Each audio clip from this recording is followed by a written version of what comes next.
Aviso: este vídeo contém sexo, violência, sodomia, alpinismo, satanismo, uso de drogas e entre outras coisas. Portanto, caso algum desses temas te gere desconforto, recomendo que saia agora deste vídeo. Não recomendado para menores de 18 anos.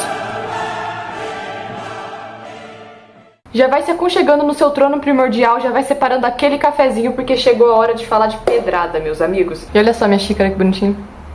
Filha da puta. É impossível falar de sujeira sem citar Escória Comics, e é impossível falar sobre a cena do alpinismo sem citar Victor Bello. Esse aqui é o Alpinista... Eita! O Alpinista, uma das minhas HQs favoritas de toda a órbita terrestre e extraterrestre. Eu acho essa capa aqui, ó, muito bonita, porém ela tem um problema, mas esse é um problema meu, né? Eu sou meio dislexa segurando a HQ, e como é uma capa mole, com qualquer coisinha eu acabo dobrando, ó. No final tem até uma fanart do lobo. Olha só que belezura. E é uma edição muito bonita, mas quem sabe aí algum dia decidem fazer uma capa dura pros dislexos. Esse aqui vale até a pena dar um zoom pra mostrar com mais detalhes, apesar da luz refletindo ali, ó, porque tá muito foda, cara. Olha que coisa mais linda. O Victor Bello é um cara meio excêntrico de tentar explicar, porque pelo menos pra mim as obras dele me soam como uma grande mistura de apenas um show, irmãos Coen e gore trashzão. Quem que precisa de mais? Meu, são narrativas super malucas, cheias de reviravolta e personagens desprezíveis de caráter duvidoso usando shortinhos apertados que em pouco tempo se tornam numa gororoba absurda interligada que te faz até cogitar que aquilo foi um cenário real. Eu fielmente acredito que tudo que se passa em suas HQs é só mais uma segunda-feira em sua cidade, seja ela qual for. Já pensou em fazer um passeio inesquecível com seus filhos? Ah, você não tem filhos? Então já tá na hora de providenciar um no bordel cheiro de mel. Quem não iria querer dar um rolê pela Cordilheira de São Hermo, terra da ameixa e do gambá branco? Essa terra maravilhosa abriga não somente pontos turísticos incríveis como o Supermercadex Pimpolion, a rede de lixeiros Lixinho Querido, comemorada da maior montanha do mundo. Essa é a terra das oportunidades para caso você queira se tornar como o melhor alpinista de todos os tempos, Pepeu Madovski, ou então como o segundo melhor alpinista de todos os tempos, Landoni. Tá esperando o quê? Vem ser feliz na terra da ameixa e do gambá branco, Cordilheiras de São Hermo. Bem cringe, né? Mas é porque eu adoro os nomes que o Victor Bello dá pros estabelecimentos e pras pessoas, tipo Charles Balduco, Norma Leprechaun, Guguto Milk. Mano, esse cara é satisfatório. Pepeu Madovski. Pepeu Madovski. Mas enfim, o Alpinista conta a história de Landoni, o maior alpinista do mundo, diferentemente do Pepeu Madovski, o segundo maior alpinista do mundo, que foi contratado pelo prefeito Magdo para resgatar seu filho que estava no topo da maior montanha do mundo. Fazendo o quê? Também não sei. Só sei que o Landoni vai lá, ele luta contra os Titos, os amigos da neve, e já começa com uma sequência irada dele pegando um pedaço pontiagudo da montanha e enfiando no ânus do seu aniversário, o atravessando. Infelizmente, depois de 58 horas sem notícias do Landoni, é enviado Pepeu Madovski para resgatá-lo. O mesmo falece no local, salvando a vida de Landoni e do filho do prefeito, consequentemente o tornando o melhor alpinista de todos os tempos, o que causa a decadência do Landoni. Nosso querido Landoni, perdido da vida, estava dando aula de alpinismo no centro comunitário para crianças. Também não sei porque eu dei tanto ênfase na palavra crianças, vai entender. Começou a se afundar nas drogas, já tava meio lelé da cuca, quando faz uma merda colossal que o torna foragido. Existe um ponto na vida do ser humano em que ele não pode mais retornar. Isso se chama ponto sem retorno. É onde eu estou. Eu não posso mais retornar. Minha vida acabou, pois eu não posso mais retornar. E é na tentativa de roubar o caminhão Lixinho Querido que ele é arremessado pra longe como um anjo pela janela do Dr. Camilo Beleza.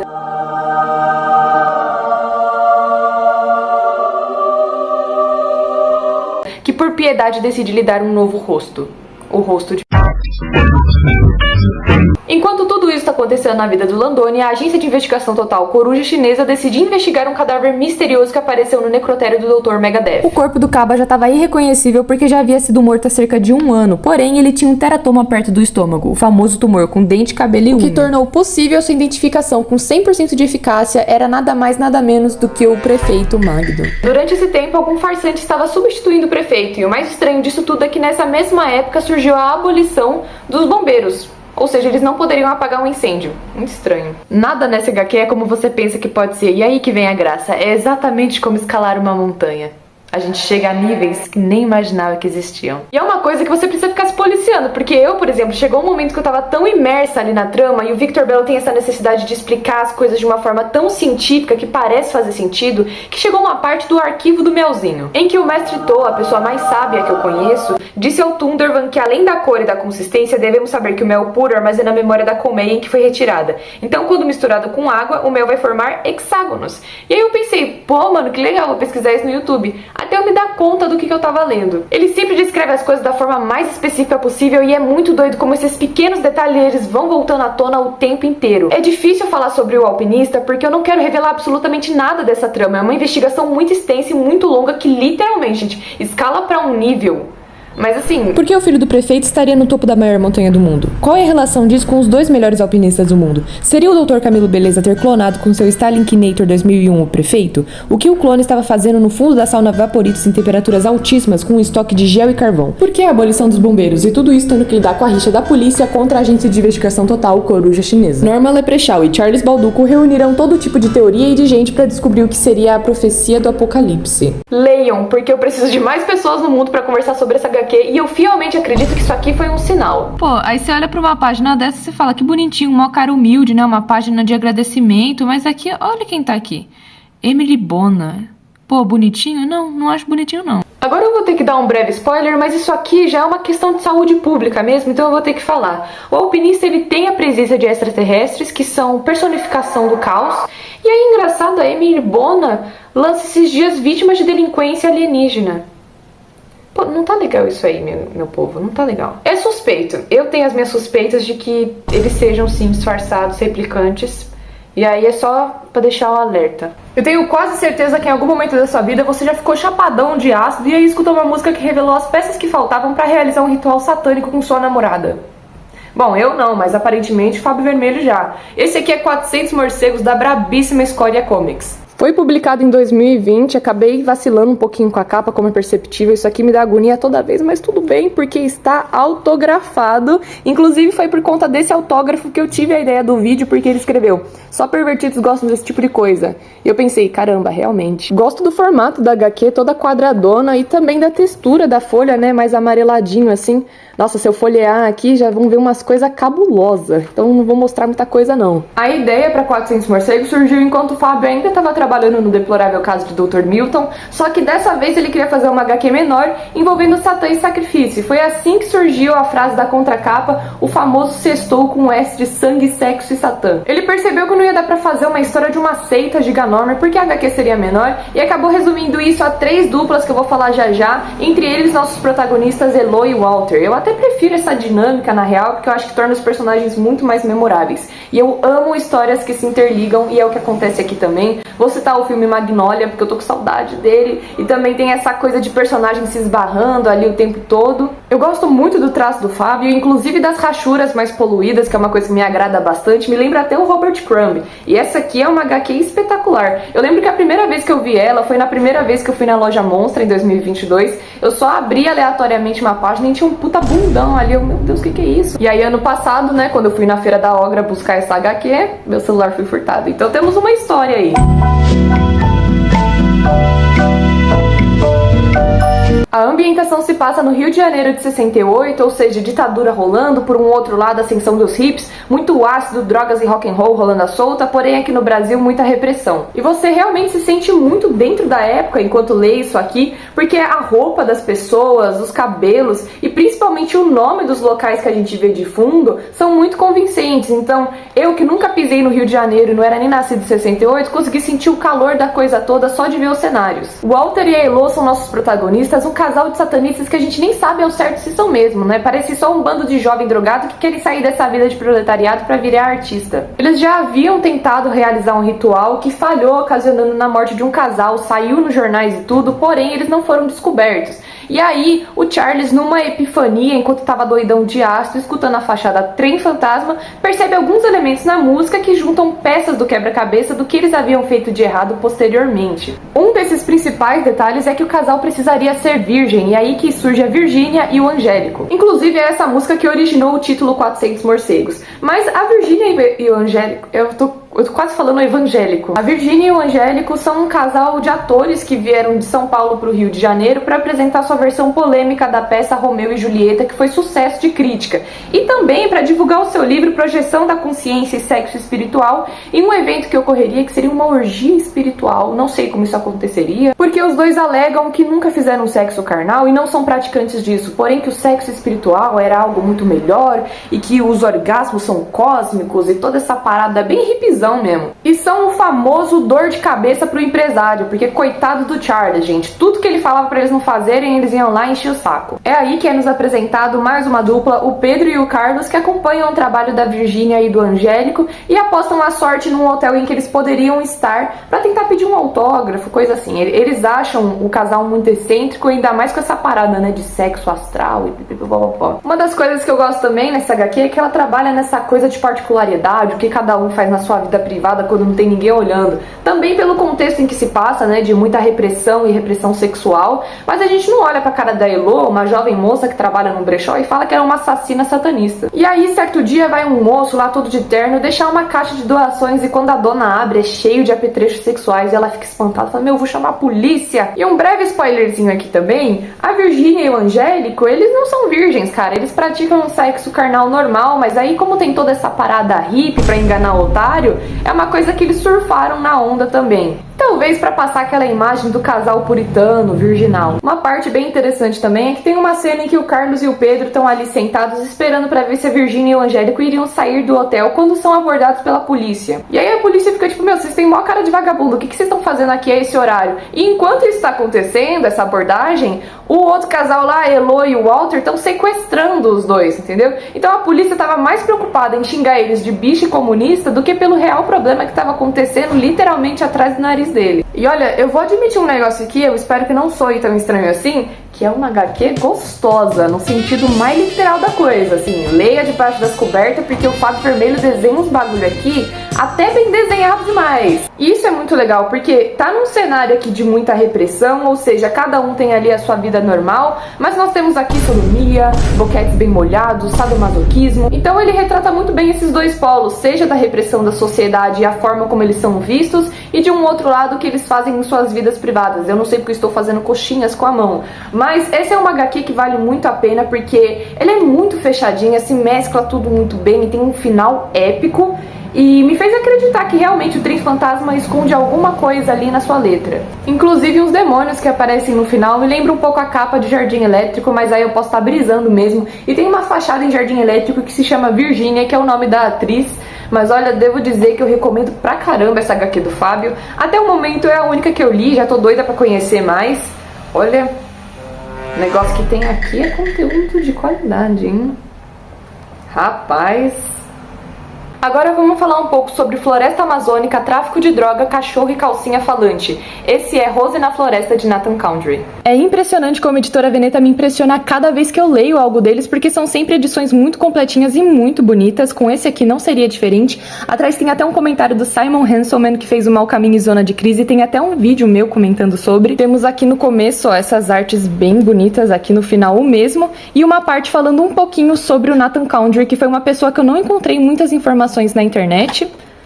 Ó, bem aqui.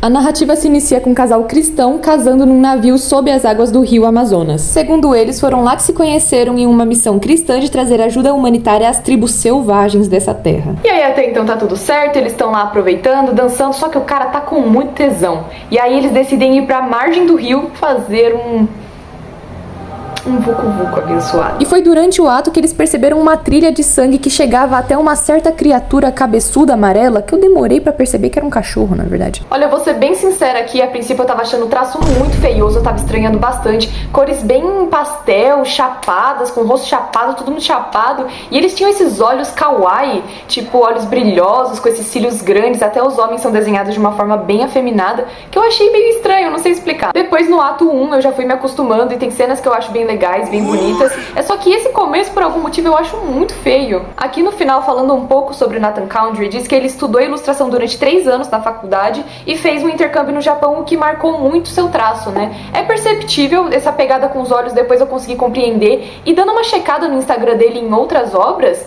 tem coisas dele que eu acho muito, muito bonitas. Vou dar um destaque aqui na capa desta obra chamada Shiner, que eu achei muito bonito. Shiner, não sei falar. Aparentemente ele tem muitos zines e outras histórias por aí, algumas que você pode checar no Instagram. Até o Instagram dele me lembra o Simon Hanselman, essa coisa de ficar postando os quadrinhos tudo meio simétrico. Eu ia falar mais alguma coisa aqui, mas eu esqueci, já perdi a linha de raciocínio, então vamos falar da história. Rose na Floresta conta a história da Rose, que é uma traficante e usa seu cachorro como mula de droga. Na verdade, muitas coisas dessa HQ me soam como um mistério, porque a gente não conhece muito ao certo os personagens, né? A gente não sabe muito sobre o passado da Rose, na verdade nada sobre o passado dela, um pouquinho só sobre o passado do cachorro, e aí as coisas só vão acontecendo num nível muito caótico e frenético, que chega a ser hipnotizante. Ele tem esse traço chapadão, e por algum motivo você se sente atraído por isso. Me surpreendeu o fato da Rose ser meio ignorante, assim, meio rebelde, porque ela tem esse rostinho angelical, então eu imaginei uma outra coisa. Tem esse grau de nudez, de violência, e a Rose em si não parece se importar muito com o bem-estar do próprio cachorro, já que ela meio que usa dessa lealdade dele pra ganhar dinheiro, né? São todos ali uns pervertidos safados, mesmo que nas escondidas. O próprio cachorro em si gosta daquela revista pornográfica, ele vê uma menina mijando na praia e ele fica excitado. E o mais estranho de tudo isso é que tem cenas muito bonitinhas e o próprio personagem em si. Então esse traço dele traz essa estranheza que condiz muito com a narrativa, e por isso que eu achei o comentário do Simon Hanselman tão certeiro e eu preciso comentar ele aqui. Um pesadelo no estilo Todd Solondz, batido no liquidificador com uma pilha de rentais e um café da manhã britânico completo. Assim, é um resumo daqui. Preciso comentar sobre a parte na praia porque é muito absurdo, é muito engraçado, porque o guardinha, coitado, salva-vidas, ele viu que as meninas estavam nuas e elas não deveriam estar naquela praia, era contra a política deles, e ele foi lá tirar satisfação, tentar resolver as coisas numa boa, e as meninas simplesmente espancam o cara. Uma delas fala, não fode com meu bronzeado, viu? Existe um certo quê político que paira HQ o tempo todo, seja o cachorro lendo pornografia progressista, ou então as meninas lutando na praia e falando, você tem algum problema com nossos corpos nus, em que ele parece zombar, fazer uma sátira e contornar isso da pior maneira possível, né? Até porque as meninas estavam peladas numa praia que era pública. Temos o Zé Calcinha, que é um negacionista do local, momentos no Vietnã. Então é uma HQ que ela tá sempre trazendo esses momentos políticos à tona. Eu não sei nem como concluir isso, é só uma observação. É no meio desse caos todo que uma calcinha falante aparece quando a calcinha da Rose desaparece e ela diz, eu sou exatamente o que você precisa. E as coisas vão escalando para um nível que você nunca sabe o que esperar na página seguinte, e é por isso que você fica tão preso nessa narrativa. É um cara que eu não conhecia mesmo, é uma comédia muito ácida. Eu gosto dos desenhos que delimitam os atos, né, ato 1, ato 2, ato 3, porque são desenhos, na verdade, bem retrô, ele passa essa vibe de retrô. Essa vibe de retrô foi foda, o que eu quis dizer é que esses desenhos parecem muito com algo que teria nessas revistas de mangá dos anos 60. E em alguns animes que eu vou colocar aí na tela pra vocês, percebe-se que as cores são bem chapadonas e os personagens bem geométricos, mais puxados pro circular. Mas é de um nível, é de uma comédia suja, grotesca, hipnotizante, maquiada por essas cores bonitinhas, por esse traço bonitinho, mas que vale super a pena você dar uma olhada. Fica aí a minha indicação, Rose na Floresta. Na verdade, esse quadrinho me deu uma ideia. Rapaz, eu tenho um serviço pra você. Uma última coisa que eu queria mostrar aqui é que, dando uma olhada pelo Instagram dele, eu encontrei essa animação bem legal feita pela Misa Sugata. E agora, reforçando mais uma vez, cuidado com a calcinha que você for confiar.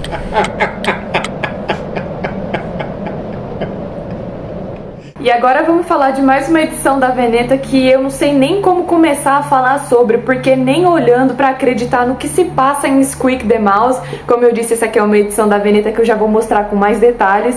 E meu Deus do céu, cara, é tipo assim...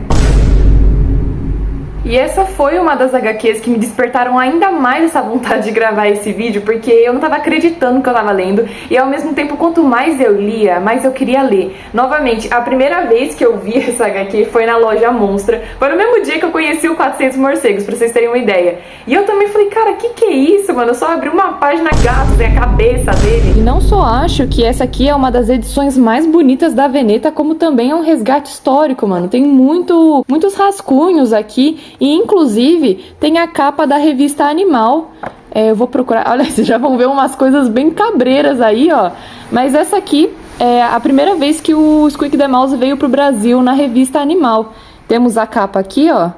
feio, forte e formal, e alguns rascunhos do próprio Mattioli. Cara, muito legal. E esse prefácio aqui do Rafael Campos Rocha é super completo. O cara conseguiu escrever com uma maestria que eu queria muito ter. Mas é um prefácio que vale muito a pena. Então, assim, é uma edição muito da hora mesmo, cara. Muito completa.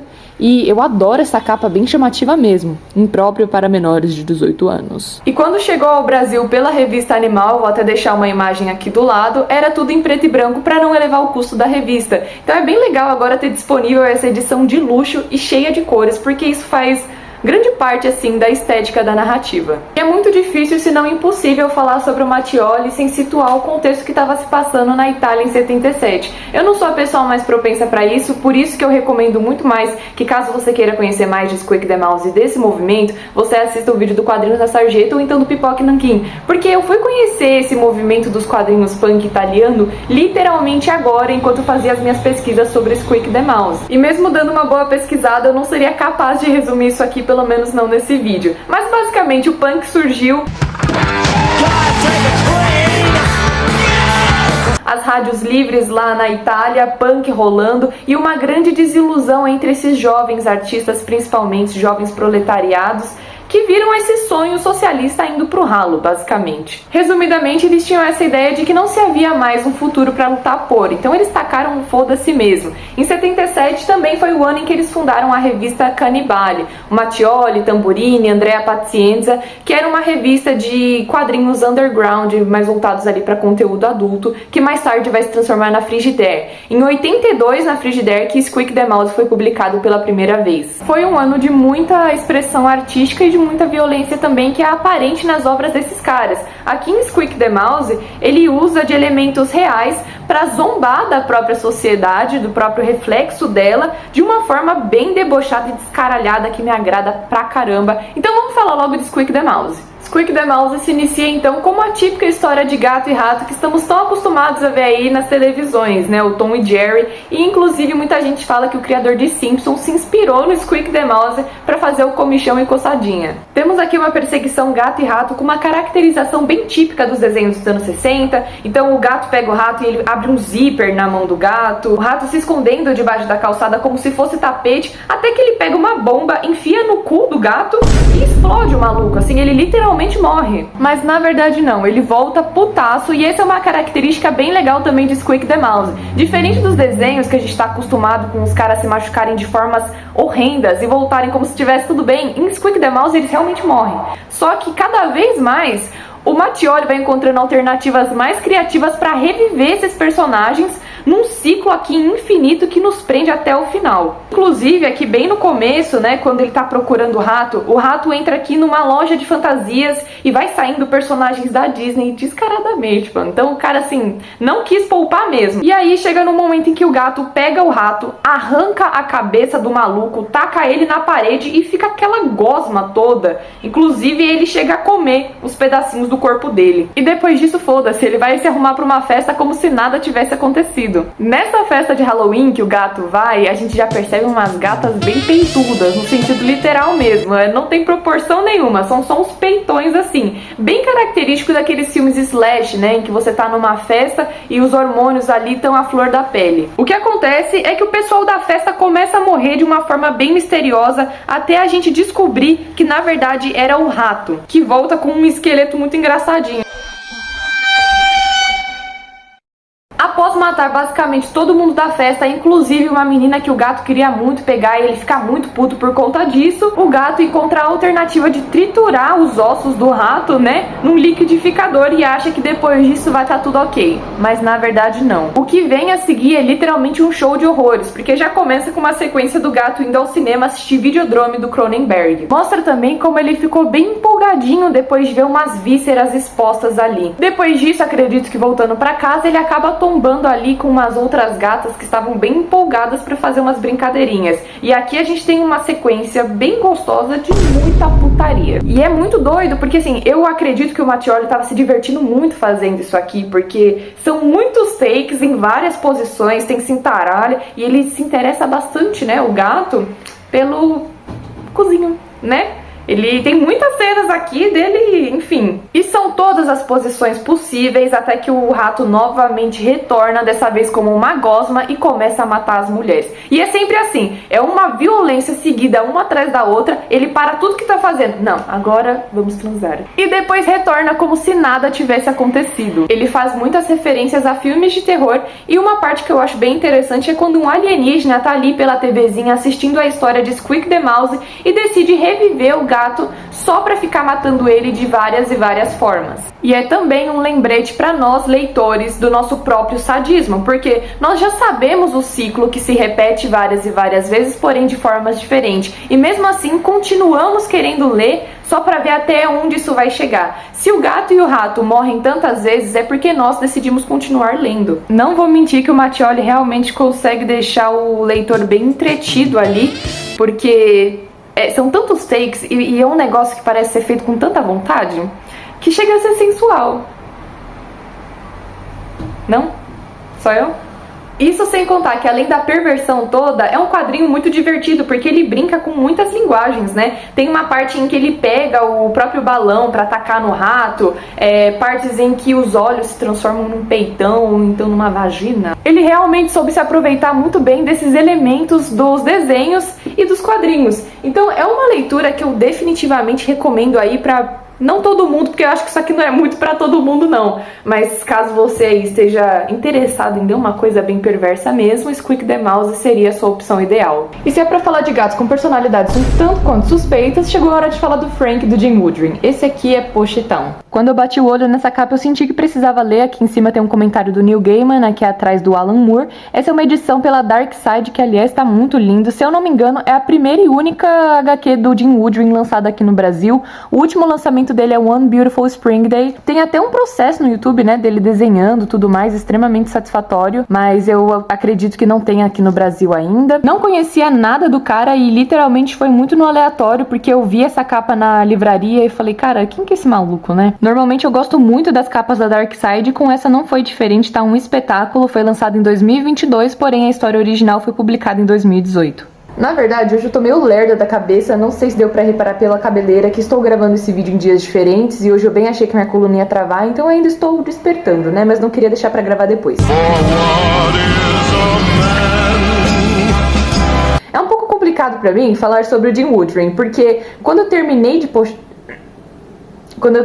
ler Pochitão, eu fiquei com raiva. Com certeza é uma obra muito bonita, eu me encantei pelo traço dele, mas ao mesmo tempo me gerou raiva pela quantidade excessiva de linhas, que é uma coisa que é particular meu no sentido de que irrita meu olho. Então chegou uma hora em que eu tava vendo as coisas e meu olho estava literalmente doendo.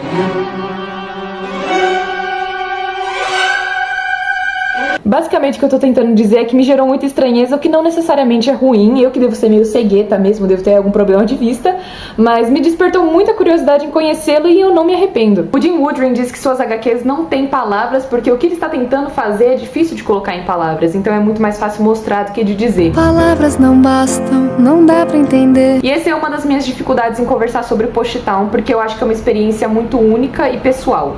E visual. É como colocar um óculos e de repente você começar a enxergar as coisas por trás dela no mundo espiritual de energias. Então são muitas texturas e camadas ao mesmo tempo que é um universo completamente novo. O mais doido é que pra mim, pelo menos ao que parece, a própria realidade soa como ficção pro Jim Woodring, e isso aqui que a gente acompanha é a forma que ele vê o mundo. Ele costumava ver rostos, grandes olhos e objetos giratórios assustadores pairando no ar de seu quarto e eventualmente percebeu que essas coisas não eram reais. Uma coisa muito legal que ele diz que normalmente quando as pessoas reparam nessas peculiaridades delas, elas tendem a se afastar disso, mas desde que isso virou seu ganha-pão, ele tenta manter isso vivo cada vez mais, e é algo que ele faz de uma forma muito, muito original e também muito sincera. Então, eventualmente começou a fazer parte da vida dele, não é algo que pode simplesmente ser tirado. Ele parece ter muito orgulho disso, na verdade. I've actually worked at keeping this stuff alive in me because it's like it's grist for my mill. It's what I use and I like it. Tem um cara que disse que ele era até meio broxante o fato dele ser uma pessoa tão ordinariamente comum, porque a gente vê esse tipo de coisa e já imagina aquele cara de olhos arregalados, totalmente compulsivo com as coisas, e na verdade ele é bem normal. E aí ele diz que enquanto ele escreve, ele se torna esse bicho, mas que ele aprendeu a se adequar à forma humana.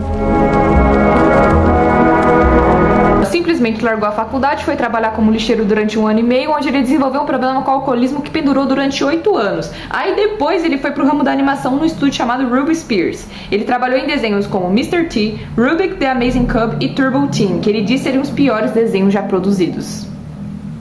E foi nesse estúdio também que ele conheceu o Gil Kane e o Jack Kirby. Começou a publicar Jim por conta própria, era uma espécie de autojornal em que ele relatava seus sonhos e foi ali que surgiu personagens como Frank. Em 1986 foi apresentado pelo Gil Kane para o Gary Craft. Eu não sei o que é isso aqui não.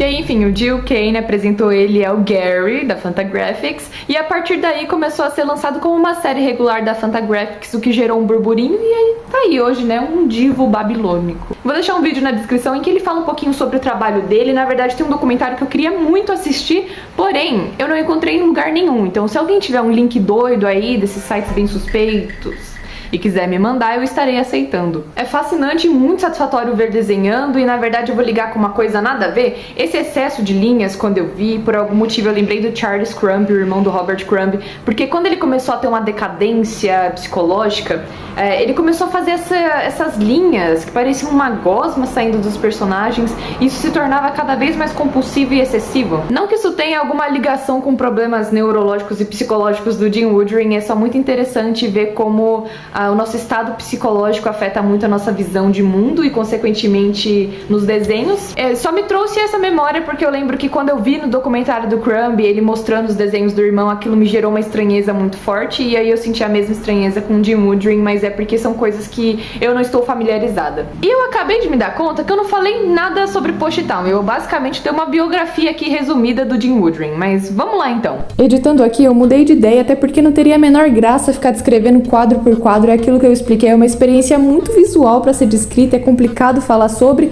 então eu vou deixar algumas cenas aí para despertar sua curiosidade, mas não vou descrever o que se passa em Post Town. O Jim Woodring também identificou a iniciação de Bimbo como uma das coisas que lançaram as bases de filosofia para a sua vida. A iniciação de Bimbo é um curta lançado em 1931 com um teor meio sombrio e dá umas alfinetadas ali, como exemplo no começo em que o Bimbo tá andando pelas ruas e é preso no bueiro por certo rato muito parecido com Mickey Mouse, e com isso ele descobre uma seita a qual ele não quer fazer parte, mas toda vez que ele recusa, ele passa por um desafio de resistência cada vez mais violento. É muito engraçado, criativo, tem uma atmosfera muito sombria e estranha, mas vale muito a pena assistir. Tem no YouTube disponível de graça numa qualidade muito boa. Quis citar essa curiosidade porque, pô, foi uma das coisas que moldou a filosofia de vida do cara, então, tipo, eu achei relevante citar, e porque o Bimbo é um gatinho, é um cachorro, um animal do tipo, assim como o Frank. E agora, só pra finalizar essa parte, eu esqueci de citar que ele faz design de brinquedos, que aliás são muito legais. Se alguém quiser me dar de aniversário, estaria aceitando. E vamos aguardar aí por mais editoras trazendo coisas dele pro Brasil. Cola em mim, papai, porque Post Town tá uma delícia. Mas então agora eu quero saber de vocês se tem alguma HQ que vocês já conheciam ou então despertaram curiosidade em conhecer. Comenta e compartilha pra me ajudar, porque esses vídeos dão uma trabalheira do cão. E até uma próxima. Eu sei o que você faz escondido. O que é isso aí? Mulher gostosa e pelada.